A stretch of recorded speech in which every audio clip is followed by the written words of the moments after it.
Procureur sollicite un mandat d'arrêt international contre Mamour Diallo. ñu ngi ci le 1er avril 2025 si sukkandikoo la ci Le Soleil mu sukkandiku ci Libération online mi ngi wax ne procureur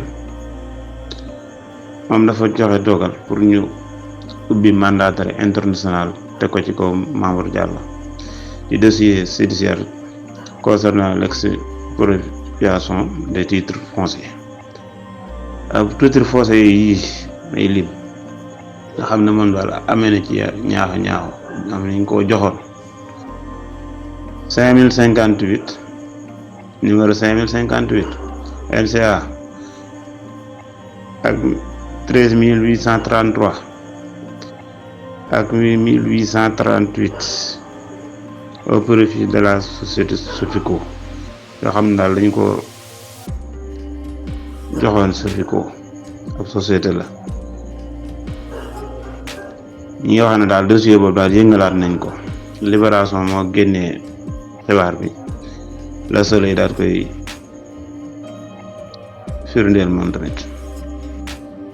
réquisitoire bi nga xam ne daal def nañ ko nga xam ne loolu ni ñoo xam ne sax moo tax ñu Tahirou Sarr nekk kaso dañ bind ñoom. Procureur bi nee na day def mandat d'arrêt international contre Mamour Diallo ba pare mi ngi sàkk tamit ñaari député yi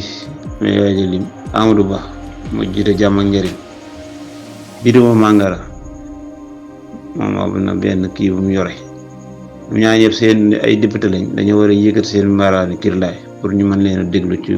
wàllu googu. Amadou Ba nekkoon na fi premier ministre Birima Mangara nekkoon na fi ministre budget ñu ngi noonu jaa ngeen jëf.